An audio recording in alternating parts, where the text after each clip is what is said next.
Alors nous sommes dans une série de leçons sur les 7 idéologies athées étudiées à l'école du père Marie-Dominique Philippe. Et je voudrais aborder la première et la plus fondamentale de toutes les idéologies athées telles que le père en question les avait repérées. Il s'agit de Ludwig Feuerbach, un philosophe allemand du XIXe siècle qui mourut vers 1872 par là. Pourquoi je le situe en premier? C'est parce que, en fait, il va être le père de tous les athéismes qui vont suivre. On peut dire par exemple que quelqu'un comme Karl Marx, il se contente de prendre la pensée de Feuerbach et il en fait son propre athéisme. On peut dire aussi que Feuerbach, il va fonder un corpus unifié lié à une nouvelle pensée athée, c'est-à-dire se passant de l'existence d'un être premier. Et il va la fonder sur la première question que se pose l'homme concernant la sagesse, c'est-à-dire lorsqu'il cherche à se connaître radicalement. Je crois que Feuerbach va répondre au nom de l'athéisme à la question « Qu'est-ce que l'homme ?» Alors, cette réponse, on la trouve dans un petit livre qu'il a écrit vers le milieu de sa vie et qui s'appelle « L'essence du christianisme ». Et ce livre-là que Engels, le compagnon de Karl Marx, fera découvrir à Marx, eh bien, il va l'appeler la pensée libératrice, celle qui permet de comprendre véritablement ce que c'est que l'homme. Alors, avant d'étudier sa pensée, il est né en 1804, en Autriche. Il naît dans le contexte d'une famille protestante, très pieuse. Et à un moment donné, il se dirige vers la faculté de théologie protestante afin d'y étudier justement la théologie. C'est une chose d'ailleurs qui est assez remarquable, que beaucoup des philosophes athées, au point de départ, se sont formés en théologie. Il n'est pas le seul. Il y a eu aussi Friedrich Nietzsche, il y a eu aussi Staline qui a fait le séminaire orthodoxe au début de sa vie. Alors on pourrait dire c'est parce que c'était pratique pour avoir des études. En ce qui concerne Feuerbach, pas du tout. C'est véritablement à cause d'un centre d'intérêt. Et très vite, au lieu de s'intéresser à la théologie, il se met à se passionner pour la philosophie. Et il va rejoindre celui qui va être son mentor, son maître, à savoir Hegel. Il va suivre ses cours pendant des années et il va en ressortir athée. D'ailleurs, je dirais que ce passage d'une foi religieuse liée à son enfance à un athéisme concret, eh bien, c'est lui qui va fonder en second lieu sa théorie pour expliquer l'homme croyant, et pour expliquer donc ce que c'est que profondément la nature de l'homme. Mais au début, dans sa jeunesse, vers l'âge de 26 ans, il commence par écrire un livre où il précise son athéisme. C'est un livre qui parle de l'âme humaine et de son immortalité. Et dans ce livre, évidemment, il va nier farouchement, avec des arguments rationnels, philosophiques à l'appui, l'existence chrétienne de l'âme humaine et puis évidemment son immortalité.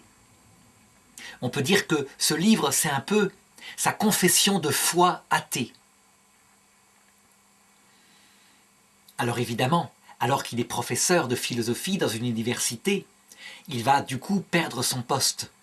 Mais il va faire un bon mariage qui va lui permettre de vivre.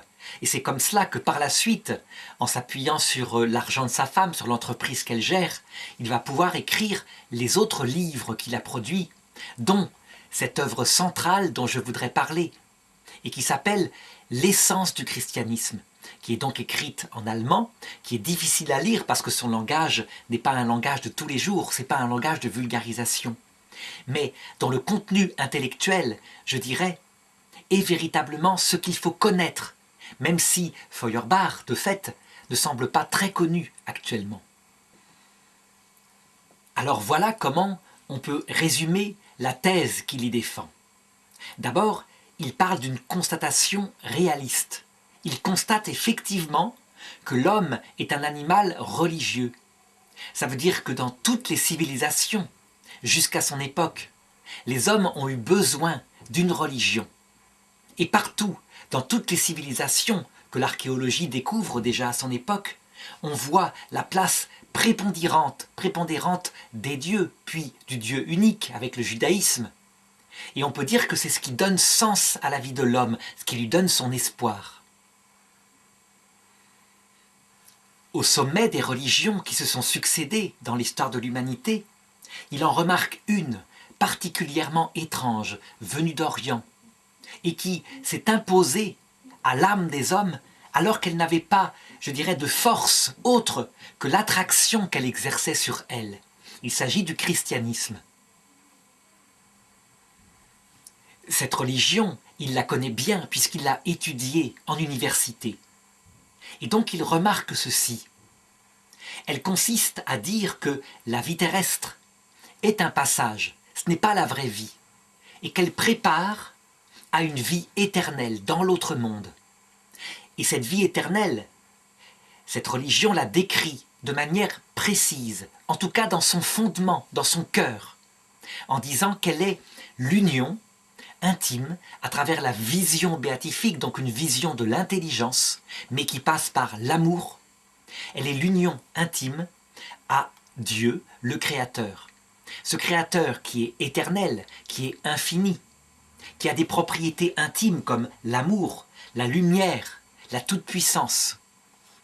Eh bien, l'âme de l'homme, elle espère s'unir à ce Dieu en le voyant face à face. Et en le voyant face à face, elle espère y trouver la béatitude complète, c'est-à-dire non seulement le bonheur qui est un sentiment mitigé, quelque chose dont on se contente, qui est de la terre, mais la béatitude, ça veut dire un bonheur au point que il n'y a plus de désir parce que chaque désir est comblé.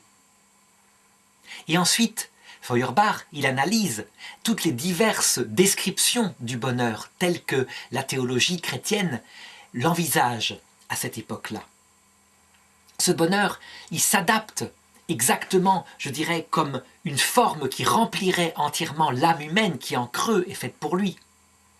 Il nourrit l'intelligence par la vision de Dieu, à travers la connaissance de la cause première de tout, et donc de tous les effets qui sont sortis de lui. Donc il comble l'intelligence parfaitement. Il comble aussi la volonté qui est la volonté, l'amour spirituel de l'homme, son désir d'amour spirituel. Parce que, étant le bien infini, celui qui a pensé toutes les choses bonnes, il correspond exactement à l'idée même que l'homme se fait du bonheur, du bien. Et donc il vient parfaitement combler ce désir de bonheur qui est dans le cœur de l'homme. D'ailleurs, il peut citer les écrits des mystiques qui décrivent cette union à Dieu et le bonheur qu'elle donne en termes d'épousailles, d'amour, en termes de vie, je dirais, intime, presque, lorsqu'on prend des textes bibliques comme le Cantique des Cantiques, presque comme un amour aussi fort que celui d'un jeune époux et d'une jeune épouse.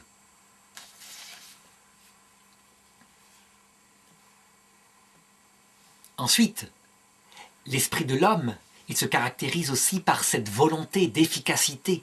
Efficacité non seulement dans l'amour, mais efficacité extérieure. Eh bien, l'être premier, le Tout-Puissant, voilà que le paradis promet que cette toute-puissance de Dieu sera, je dirais, participée par l'homme, parce que l'homme sera comme l'ami de Dieu. Alors Feuerbach, après avoir décrit cette religion qui est le sommet pour lui, le sommet de toutes les religions, il manifeste comment elle n'est pas apparue en premier lieu. Il y a eu d'abord d'autres religions, où l'homme, toujours angoissé par sa mortalité, eh bien, il se donnait un espoir dans l'autre monde qui lui correspondait plus ou moins. Par exemple, si on étudie l'Ancien Testament à travers Feuerbach, on voit qu'au départ, quelqu'un comme Moïse, il promet à l'homme une terre promise. Mais cette terre, elle n'est pas éternelle, elle n'est pas liée à la vision de Dieu. Elle est une terre matérielle sur terre, avec du lait qui coule, du miel partout, des grappes de raisin gigantesques. C'est la fameuse terre de Canaan qu'il faut conquérir par la force des armes. Cet espoir présent dans la première religion, celle de Moïse, eh bien, il comble le cœur d'homme, charnels, d'hommes qui suivent leurs désirs corporels. Et c'est vrai que ça leur donne de l'espoir. Seulement, l'homme n'est pas réductible à cela.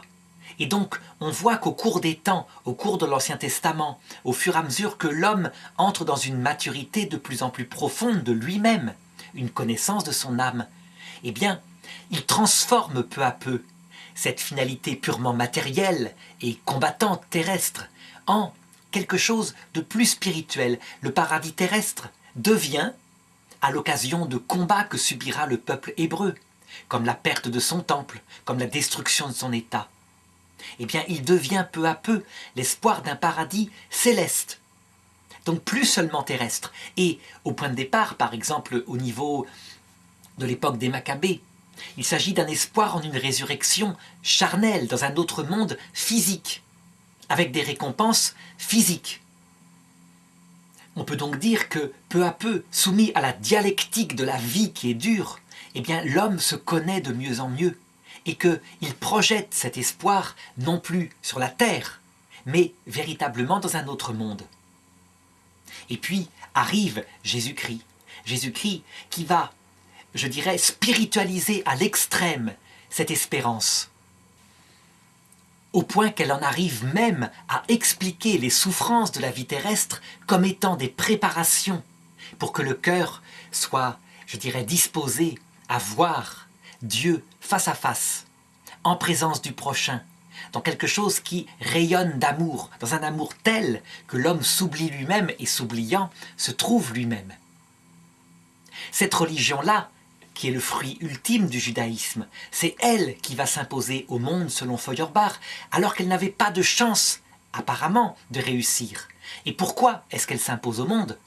Parce qu'elle correspond fondamentalement au cœur de l'homme. Et c'est là qu'intervient l'interprétation de Feuerbach. Lui qui est athée, eh bien il comprend et il en arrive à expliquer que tout simplement, cette religion ne fait que révéler ce que c'est que la pathologie radicale du cœur de l'homme. Elle révèle, par sa projection dans l'autre monde mythique de ces choses-là, elle révèle ce qui est présent comme espoirs fondamentaux dans le cœur d'un homme qui, en fait, est un fruit de l'évolution du hasard, parce qu'il n'y a pas de Dieu. Il faut rappeler que la pensée de Feuerbach, elle est fondamentalement athée, et que donc son athéisme, c'est lui qui préside à sa pensée, et qui va lui permettre de réinterpréter le christianisme. Ainsi, pour lui, le fait même que le christianisme est tellement réussi, sans garnison, sans armée pour combattre pour lui, indique qu'il est la religion qui révèle le plus profondément ce que c'est que le cœur de l'homme, en creux. Et en fait, il n'est que la projection pathologique, inconsciente, dans un idéal éternel que l'homme s'invente, de cet espoir caché dans le cœur de l'homme. Le but de Feuerbach, en écrivant ce livre, il est thérapeutique. Il pense que l'homme, arrivé à cette maturité d'adulte au XIXe siècle, doit être capable enfin de comprendre ce qu'il y a en lui de caché inconsciemment. Et au lieu de se donner à cette chose mythique et inutile qu'est le christianisme, à arriver à assumer sa nature humaine, à assumer son caractère mortel, son caractère qui est fait pour le néant, et à faire avec.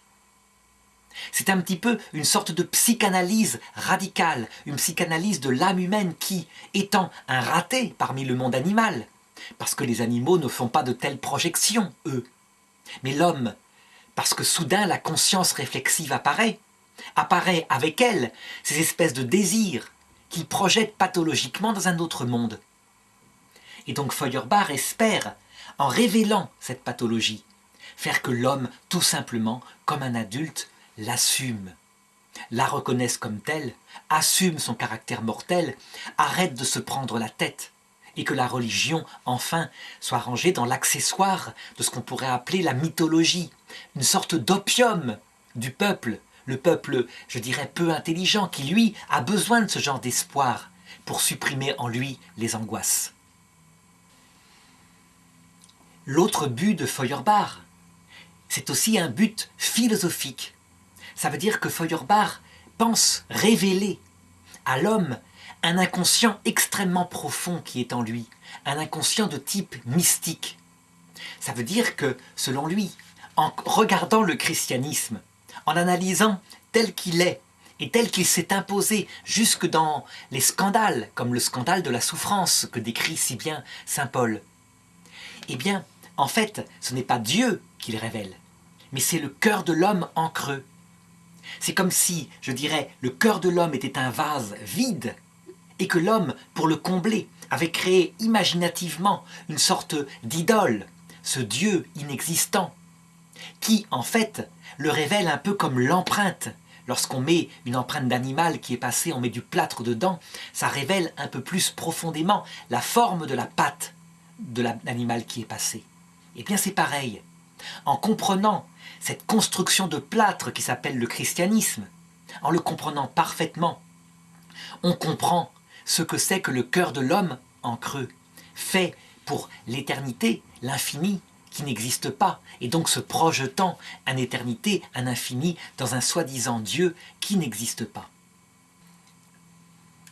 Et Feuerbach en conclut que, en fait, Dieu, c'est tout simplement l'homme, que l'homme, il s'est cru et fait pour un Dieu, mais qu'en réalité, ça ne révèle que son âme, les potentialités de son âme, qui sont faites pour l'infini, l'éternité, et tout cela. Alors, on peut voir un autre intérêt à Feuerbach. Je dirais que Feuerbach, il est la réponse à saint Anselme. Saint Anselme, c'est ce moine, ce père abbé de l'abbaye du Bec-et-Loing, qui crut pouvoir inventer une voie d'accès prouvant l'existence de Dieu, une voie qui est exactement finalement la même que celle que Feuerbach utilise pour prouver que Dieu n'existe pas. Pour saint Anselme, le fait qu'on porte en soi le concept d'un être infini, sans limite, alors que notre esprit est fini et limité, prouve que Dieu existe parce que ce concept en question, il ne peut pas venir de nous puisque nous sommes limités. Et donc forcément, il vient d'un être infini qui l'a infusé en nous. Eh bien, Feuerbach, il retourne l'argument de saint Anselme en disant « Mais non, justement, c'est parce que l'homme, ayant sorti peu à peu de l'animalité, ayant développé cette conscience de lui-même, et donc la conscience de sa mortalité, il a forcément aussi développé une sorte d'aspiration potentielle à l'infini. Et alors, étant angoissé par ce désir de ne jamais mourir, il a donc projeté sur de l'imaginaire l'image d'un Dieu qu'il s'est lui-même créé. Donc cela prouve que la pensée de Feuerbach, elle ne fonctionne pas, elle n'aboutit pas. En fait, elle peut être retournée comme une crêpe, et donc résultat, puisqu'elle peut aboutir soit à la preuve de Dieu, c'est ce que pense Feuerbach, qui lui est croyant à la base, ce que pense saint Anselme, qui lui est croyant à la base, soit à l'inexistence de Dieu, et c'est ce que démontre, que croit démontrer Feuerbach, qui lui est athée à la base. Cela démontre que tout simplement, cette voie de Feuerbach ne fonctionne pas. L'idée qu'on a de Dieu, elle ne prouve pas l'existence de Dieu, elle ne prouve pas non plus sa non-existence. C'est une idée qui de fait est présente dans la nature humaine, et ça c'est une constatation que aussi bien Feuerbach que saint Anselme ont fait, parce que c'est tout simplement réaliste. Alors, quelle sera l'influence de Feuerbach? Est-ce qu'on peut dire que Feuerbach, il a créé l'athéisme en Europe, et en particulier en Allemagne, lorsque sa pensée a été connue? Eh bien, je dirais que non. Et on peut en tirer cette conclusion en tenant compte de ce que je viens de dire de saint Anselme. Je dirais que c'est plutôt parce que, à cette époque du XIXe siècle, l'athéisme se répand partout.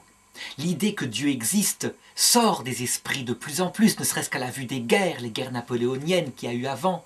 Et puis, il y a eu la pensée de Voltaire qui a ridiculisé tout cela.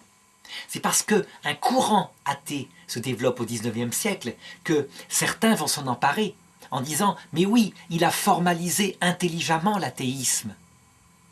Cependant, ce qu'on peut constater aussi, c'est que la pensée de Feuerbach, pour ceux qui sont athées, et qui en fait fonctionnent avec une sorte de foi, une sorte de religion, comme une autre, parce qu'on ne peut pas prouver la non-existence de Dieu.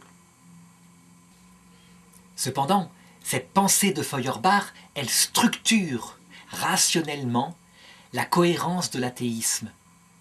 Elle le rend, je dirais, intelligent, parce qu'elle semble répondre vraiment, profondément, à la question fondamentale, l'une des 3 questions que l'homme se pose depuis toujours. Qu'est-ce que l'homme? Qu'est-ce que nous sommes? En fait, la réponse, c'est tout simplement que nous sommes un animal particulièrement raté par la nature, qui a donc une aspiration par son esprit qui lui-même est sorti de la matière. Donc on sait bien que Feuerbach avait dans un premier livre prouvé que l'esprit était tout simplement une question d'organisation du cerveau un petit peu plus élaborée. Eh bien, cette matière, elle produit des opérations spéciales, des opérations qui rendent le cœur de l'homme tordu, malade, pathologique. Et donc, Feuerbach semble montrer ce que c'est que vraiment l'homme dans le fond de son être. Alors évidemment, il n'y a pas qu'une seule question de la sagesse, il y en a 2 autres. D'où est-ce que nous venons alors? Est-ce que nous venons vraiment de la matière qui a évolué par hasard? Donc il y aura, parallèlement, d'autres philosophes athées qui devront intervenir. Sans compter la question, où est-ce que nous allons? Est-ce que tout cela a un sens? Je dirais que Feuerbach lui-même, en répondant que l'homme n'est que quelque chose de matériel qui va disparaître et qui se projette un Dieu imaginaire, il ne donne pas d'envie de vivre, mais il fonde la possibilité d'une réponse athée pour donner une finalité quelconque à la vie humaine. C'est pourquoi je l'ai étudié en premier, comme le socle sur lequel tous les autres athéismes vont peu à peu se structurer en ce 19e siècle, je dirais, douloureux.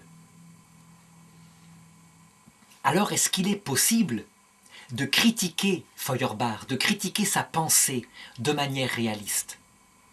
D'abord, il faut remarquer que sa pensée, elle est extrêmement forte et elle est plutôt flatteuse pour le christianisme. Parce qu'elle reconnaît que le christianisme est la plus puissante des religions. Elle correspond un peu à cette phrase que dit Jésus dans son évangile « Lorsque j'aurai été élevé de terre ». Donc, curieusement, à travers cette mort, par amour, il dit « Lorsque j'aurai été élevé de terre sur la croix, j'attirerai les hommes à moi, tous les hommes à moi ».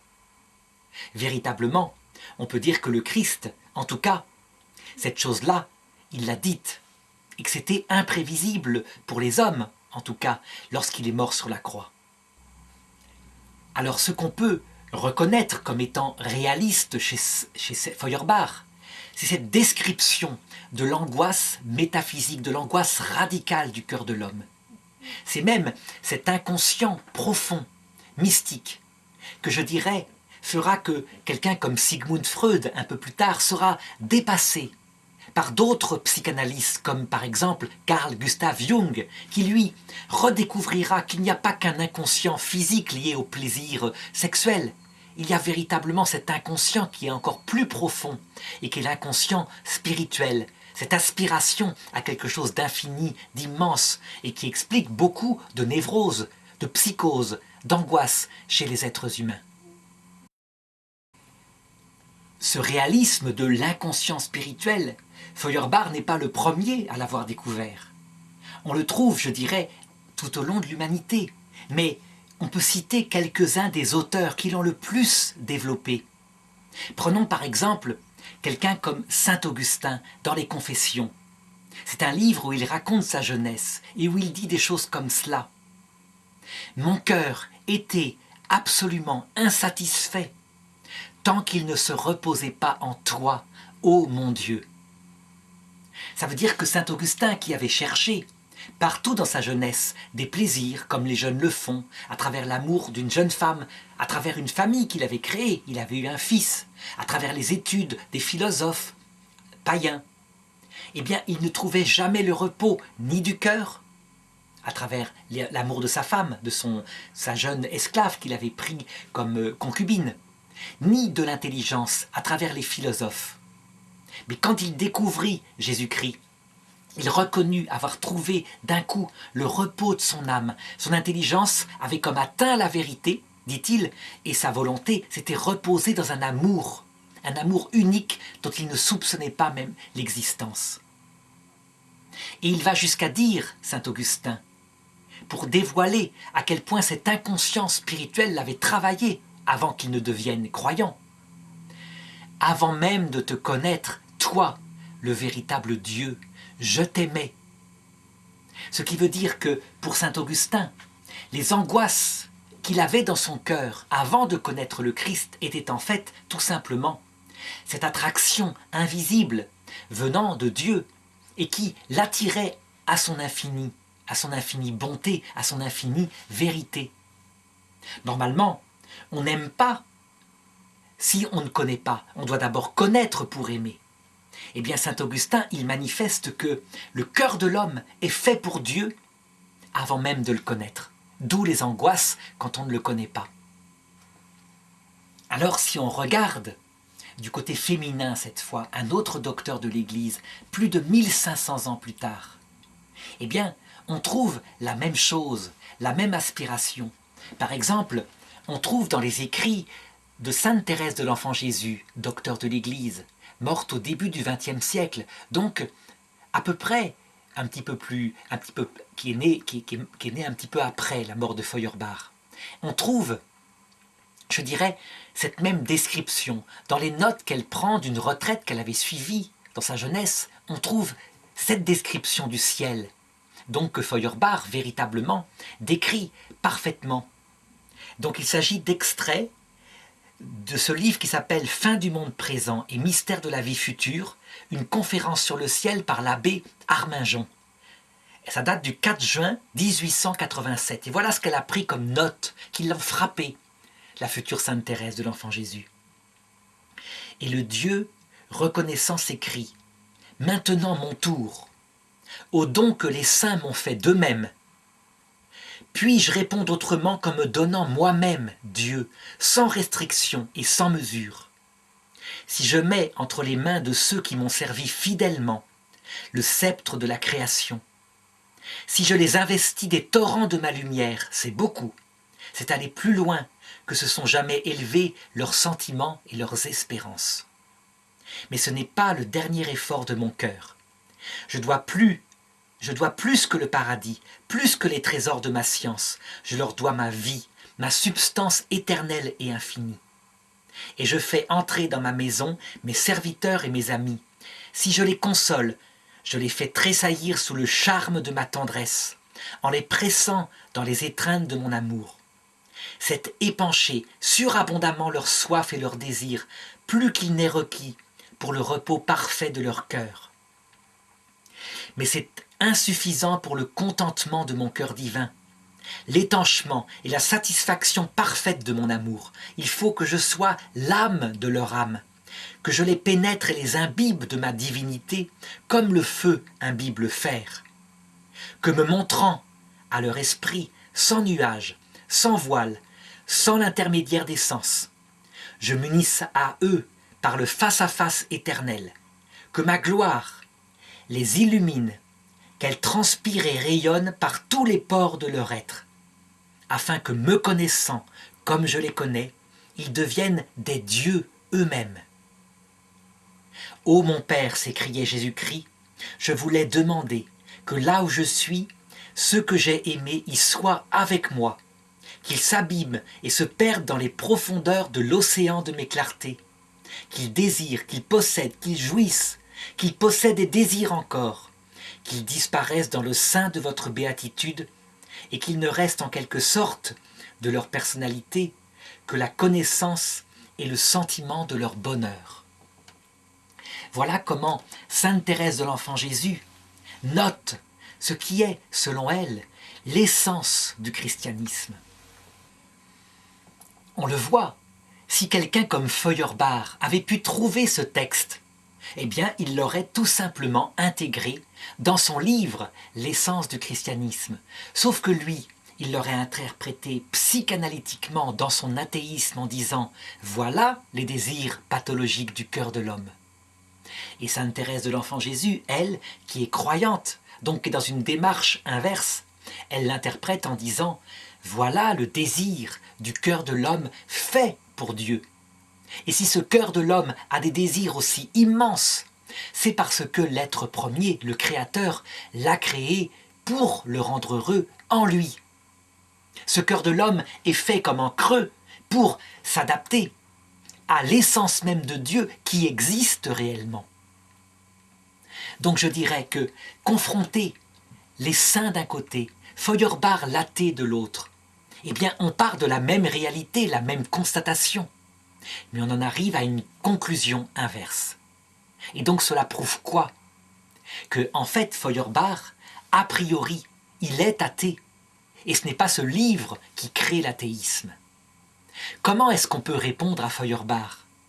On ne peut pas répondre par les arguments de la foi, parce que Feuerbach répondrait avec justesse « Vous m'opposez une croyance à ma propre croyance, vous m'opposez une conviction affective à ma propre conviction affective. » Et donc, la seule manière de répondre à Feuerbach, ce n'est pas non plus la voie de saint Anselme, qui est subjective, c'est la voie ontologique, l'idée de l'être infini. Non, la seule réponse, c'est de chercher si ce monde, tel qu'il est, tel qu'on l'observe, a pu se créer par lui-même, si il peut trouver sa propre explication de son être, sans avoir besoin de poser un être premier, créateur, obligatoirement, qui soit sa cause. Je dirais que si le monde peut se créer par lui-même, par les simples lois de la matière et du hasard, la pensée de Feuerbach, elle est justifiée. Mais si, au contraire, le philosophe peut rationnellement montrer que le néant ne crée pas, que le premier vivant ne peut pas sortir du monde non vivant, parce que c'est un ordre trop différent, qu'il faut une intelligence organisatrice. Alors dans ce cas, ayant posé rationnellement par une analyse fondée sur la causalité, donc pas seulement sur des raisonnements dans le fond de la tête. Non, un effet est là, est-ce qu'il lui faut une cause adaptée qui serait donc un être créateur éternel?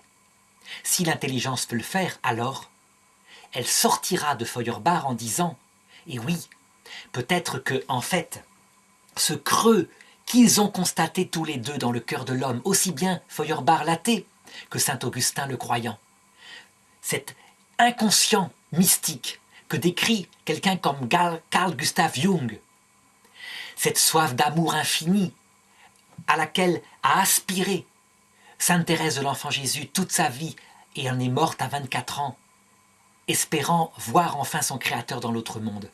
Eh bien, si l'être premier existe, forcément, on pourra en déduire que s'il a mis ça dans le cœur de l'homme, c'est qu'il pense combler cette chose-là dans l'autre monde. L'être premier ne saurait être un joueur qui s'amuse en mettant des désirs infinis pour après envoyer dans le néant des petits êtres qu'il crée. Même le philosophe peut l'inférer. Et donc on le voit, la seule façon de sortir de Feuerbach, ce n'est pas le christianisme, ce n'est pas, je dirais, la foi de sainte Thérèse de l'Enfant Jésus. Ça peut marcher pour les cœurs simples. Mais rationnellement, c'est ce que l'Église catholique appelle la découverte de l'existence de Dieu par les seules forces de l'intelligence humaine. Donc, on oppose un raisonnement supérieur, plus fort, à l'analyse psychanalytique et subjective de Feuerbach, qui lui-même est fondé sur une conviction de foi athée. Alors pour le faire, cette chose-là, j'invite chacun à se tourner vers le site docteurangélique.free.fr dans un onglet qui s'appelle « Se former en philosophie » et où, au terme, apparaît toute une série de leçons de philosophie réaliste qu'on appelle la théologie naturelle, autrement dit la sagesse, et qui, à l'aide de saint Thomas d'Aquin, à l'aide de grands scientifiques comme Albert Einstein, Oparin, etc., se penche sur la question de savoir si on peut poser l'existence d'un être premier. Cette recherche, elle a toujours été possible, l'intelligence humaine. Je disais tout à l'heure qu'on ne peut pas démontrer l'existence de l'être premier. En réalité, on peut le faire, parce qu'il faut bien une cause à cet effet qui s'appelle l'univers. Il faut bien une intelligence pour expliquer cette intelligence fantastique, immense, qui est présente dans l'organisation du monde, aussi bien au niveau atomique qu'au niveau de l'ADN des vivants, de l'esprit humain, etc.